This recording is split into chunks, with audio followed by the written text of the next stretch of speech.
আজকে আমি সহজ উপায়ে সহজ রান্না দেখাচ্ছি। ফুলকপির ডাঁটিগুলোকে কচি কচি ডাঁটিগুলোকে আমি সিদ্ধ করে রেখে দিয়েছি নুন হলুদ দিয়ে।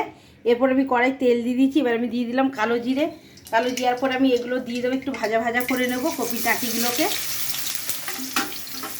এগুলো একটু ভাজা ভাজা করে নিয়ে এর মধ্যে আমি রেখেছি পোস্ত গুঁড়ো করে রেখে দিয়েছি। পোস্তটাকে আমি গুঁড়ো করে রেখে দিয়েছি। একটু সর্ষে বাটা দেবো, কাঁচা লঙ্কা বাটা দেবো, নুন মিষ্টি দেবো। মিষ্টিটা আপনারা যে যেমন খাবেন পরিমাণ মতন মিষ্টিটা দিয়ে দেবেন। এগুলো একটু আমার একটু তেলটা একটু বেশি দেবেন, যে যেমন তেলটা খাবে। আমি একটু তেলটা একটু বেশি দিলাম, কেন এগুলো তো নিরামিষ, একটু ঝাল ঝাল মিষ্টি মিষ্টি ঝাল ঝাল ভালো লাগবে। এবার আমি দিয়ে দেবো এর মধ্যে কাঁচা লঙ্কা বাটাটা। কাঁচা লঙ্কাটা আমি বেটে রেখে দিয়েছি, এবার কাঁচা লঙ্কা বাটাটা দিয়ে দিলাম। এর মধ্যে আমি একটু সর্ষে বাটা দিয়ে দেবো। সর্ষেটাকে আমি বেটে একটুখানি নুন দিয়ে ভিজিয়ে রেখেছি জলে। এলে একটু না গ্যাসটা আমি একটু বাড়িয়ে দেবো গ্যাসটাকে। দিয়ে এর মধ্যে এবার পোস্ত গুঁড়োটা রেখেছি, পোস্ত গুঁড়োটাকে দিয়ে দেবো। এর মধ্যে একটুখানি লঙ্কার গুঁড়ো দেবো, একটু হলুদ গুঁড়ো, অল্প একটু নুন দেবো, যেহেতু নুন হলুদ দিয়ে সেদ্ধ করা ওই জন্য অল্প একটু নুন দেবো। এর মধ্যে দিয়ে দিলাম একটু হলুদ, তারপরে দিয়ে দিলাম একটু লঙ্কার গুঁড়ো।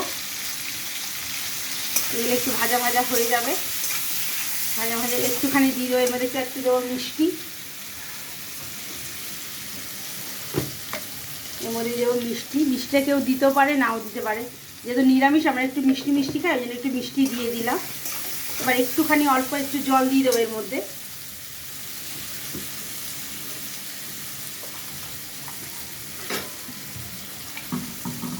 এর মধ্যে অল্প একটু বেশি জল দিতে লাগবে না, যেটা এগুলো সেদ্ধ করা তো অল্প একটু জল দিলে হয়ে যাবে এটাকে।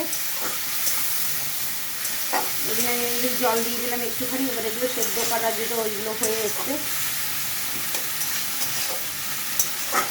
এবার আমি একটু গ্যাসটাকে কমিয়ে দেবো, এগুলো হয়ে গেছে এটাকে।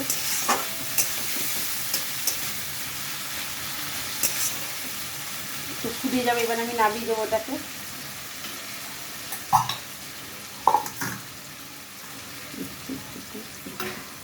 একটু ফুটে গেলে আমি নামিয়ে দেবো ওটাকে প্লেটের মধ্যে ঢেলে দেবো। এটাকে একটু ফুটে যায়।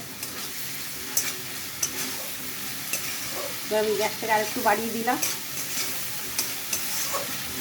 সহজ উপায়ে সহজ রান্না, খুব ভালো লাগবে খেতে আপনাদের।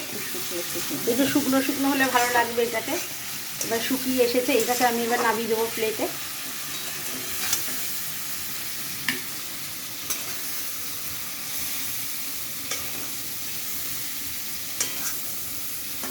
আমি গ্যাসটাকে নিভিয়ে দেবো, আমার এটা হয়ে গেছে।